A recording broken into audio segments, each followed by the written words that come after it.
Welcome back, Shalloners, and welcome, Swifties, because today we're going to talk about Taylor Swift. Not just Taylor and her music and her love life, but we're going to do a deep dive into her mentality, the victimization mentality that she seems to have really built a career on, and how victims are often the ones who turn into bullies. And then more importantly, we're going to see what lessons we can learn and take into our own lives based on our deep dive into Taylor's life and psychology. But first, just want to remind you guys that if you have a love question of your own and you want to chit chat more privately, find me on the Instant Go app. My username is ShallonXO and click chat to get connected right away. And follow me on Instagram and Twitter at ShallonXO and click like and subscribe for new videos every other day and deep dives on Friday. All right, so Taylor, you guys have been asking for this one for a really long time. And it's like, where do we begin with Taylor? I had mentioned just briefly in a different video that Taylor Swift is kind of like the Regina George of Hollywood. She's a mean girl, but also the nicest girl. So I've actually interacted with Taylor. I spent a whole night with her. She was on Saturday Night Live. She hosted it one time, and my friend used to be on Saturday Night Live. And so I went and we hung out at the after party and everything. And she was lovely. So sweet, so lovely. She was really young. This was when she was dating, I think, Taylor Lautner. It was a while ago, but she was just so sweet and she was great. However, that doesn't mean there's not a lot of issues at play, right? So the thing with Taylor, it's when she was young and she was writing these songs like Teardrops on My Guitar and I'm the One for You. We loved her because we all felt that same way. And when we're young and when we're in pain and when we've had a breakup, it's yes, girl. That's exactly how I feel. I feel victimized. Because when you boil it down, that's kind of the message. My heart is broken. A big bad boy has disappointed me, ghosted on me, cheated on me, just doesn't love me. I'm the martyr. I'm nailing myself to the cross. Ugh. But as you get older, that should kind of change. That's how we feel when we're young because we're very new to the whole love thing and we're new to everything. So of course we feel kind of victimized by life in a lot of ways. But then we grow up, we learn some skills, we watch my channel, we get it going, and we feel more in control of our life. We understand people better. We can see through the bullshit. We can see motives. We can see red flags. And Taylor hasn't really evolved that much. What Taylor has done is taken this victimization and made that her self-mythology. She has turned that kind of wounded princess thing and made that her story, her vibe, her narrative. I think Reputation was one of the worst albums I've ever heard in my life. Certainly one of the worst from her because it was so literal and specific to her life. And her songs have always been literal and specific to her life, but there was always such an element of relatability. It's no, I haven't dated Joe Jonas, but I know what it's like when someone dumps you out of nowhere. I understand that scenario. I personally have not engaged in a feud with Kim Kardashian and Kanye West. So Reputation as a whole meant nothing to me. It was so specific and it was so petty. The snake imagery, look what you made me do. It's girl, let it go. You got red, okay? You were wrong. You made up, and the whole thing, the whole basis of this feud was what? Taylor's insistence on victimization. Had she not inserted herself into this Kanye West thing, yeah, his lyric, I made that bitch famous, of course it was tasteless. I think Kanye West on the whole is not exactly the wokest bae out there. You know what I mean? If that's what you expected from Kanye or many people in the rap game, rap as a whole isn't really the bastion of female positivity lyrics. You what? This wasn't a Sonata. This isn't a Michael Bublé song. Anyway, but fine, be offended about it. But she wasn't just offended privately. It was well, that sucks. That's annoying. It was the victimization. It was the victimization on a grand scale, the mythology of that victimization. Like I said, the snakes that she's I reclaimed the snake thing. All right, all you did was continue an argument that actually could have died out real easy. It didn't have to go that far, but you poked and you poked and you poked. And then Kim Kardashian released some receipts. I would not want Kim Kardashian mad at me. Although I wouldn't want Taylor Swift mad at me. I hope she's not. what we can learn from this is the downside of romanticizing your trauma. I get a lot of questions from you guys, like private messages about things that have happened to you, heartbreaks, bad breaks in life.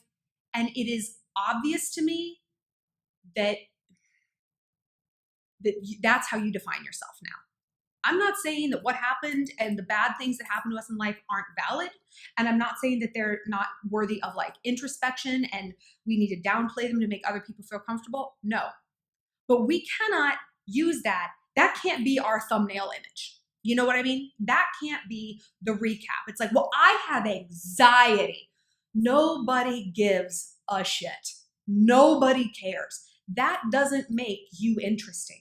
And like Taylor, as you grow up, getting your heart broken doesn't make you interesting. Having somebody out there not like you and give you a cold prickly instead of a warm fuzzy in their song, that doesn't make you interesting. It makes you like petty. Like it makes you petty because when we romanticize our pain, that becomes our central quality. And it's just a matter of time before people, honestly, are over it. People are over it. Everyone's dealing with their own thing. Like your heartbreak, your traumas, your anxiety doesn't mean that much to anybody else. And this is the realest of real talk.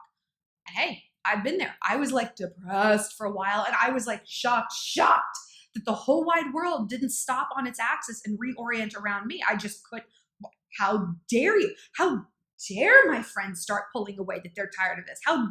Why aren't they helping me? Bitch, help yourself. Help yourself. No one is going to come save you, Shallon. No, there's no white knight that's going to come riding in. I saved myself, and I saved myself when I realized that everyone was kind of over it. You know, that's when I was like, oh, I'm no longer getting an emotional payout from this. I'm no longer the center of attention. Oh, was Shallon okay? Like, Taylor will keep doing this until she stops getting an emotional payout from it. And with celebrities, that's unlikely. You know, this is going to keep going. This cycle is going to keep perpetuating because she's got her Swiftie stands and it's just going to keep on growing. And, you know, that's fine. God knows her life is not bad. She's a very smart woman. She deserves every dollar she's made. She's a genius and she's fun. You know, she's cool. Good for her. But on the psychological end of it, there are some red flags. And this is what happens. Victims become bullies.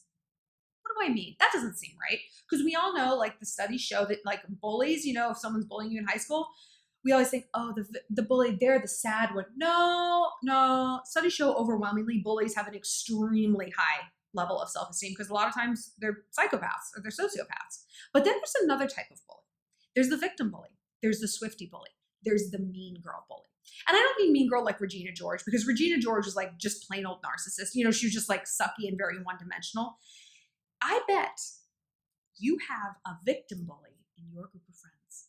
The one who, no matter what you guys are talking about in the group thread or at dinner, she shifts it back to her. And she shifts it back to her, not with the, well, guys, I won the Pulitzer. It's, did I tell you that Brian dumped me again? You know, or like whatever it is. It's always a sad story. And look, a lot of times we need to orient around the person who's hurt. But there's usually somebody who is doing something who it's like they bully people with their victimhood. I'm vegan, so I can't eat here. And so why do we always have to pick someplace I can't eat? All right, well, I guess we're going to go here, even though like nobody else wants to eat this stuff. Or it's like, I don't want to leave my child, you know, so why do we always have to do something where it's like, I can't find a babysitter? You know, there's always a sad story. There's always a sob story. There's always a thing that's like, here we go again. We got to orient around Katrina because God forbid she just, you know, she can't adapt. And with Taylor, her bully victim thing is even more subtle and pernicious because she's a money bully. I know a lot of people who know Taylor and they all say the same thing about her. She's a girl's girl, but she's the queen bee. Like she's like a good friend, but like make no mistake, this is her world and you are living in it. So there's no like, hey, why don't we go to dinner at Nobu? No. Taylor said we're going to Boat Basin and that's where we're going. You know, like it is her way or the highway. And when you're the richest person and you're the most famous person, that is true. And again, like, look at your group of friends. You have like one rich friend and it's like she calls the shots because I mean, it's her parents' lake cabin and like she's got the Tahoe and she's driving us all up there and blah, blah, blah. I'm not saying that like that dynamic is bad necessarily, but it's important to be aware of it and it's important to be aware of the effect that it has. Because like anything else, people do what works. So if this continues to work for that girl in your group who is always going through the breakup with Kyle or whoever, or she does always have the peanut allergy and I can't go there and the speakers are too loud, I don't want this table, blah, blah, blah, blah. Victim, bully. So how do you stop people like that, right? Because what they're counting on, consciously or unconsciously, usually it's unconscious, they're counting on being such a fucking headache that you just roll over and you just go with it. And look at Taylor. I think it was very, very telling what Calvin Harris said. Remember when he got on that Twitter, like just bleh, that Twitter rant after they broke up? And he's like, look, you're off tour and you want someone else to destroy and Katy Perry's not having it? Well, it's not going to be me. By the way, I've seen Calvin Harris's dick pics and they're incredible. Huge. I don't know how she messed that up. It's not, I would have played it. Hot accent and big. All right, Taylor. Yeah, good luck with that slight British man. Plural, like how many of those can you date? But that's so her wheelhouse, right? Like cardigans and cats and like tea, you know. She's like a little tiny British man.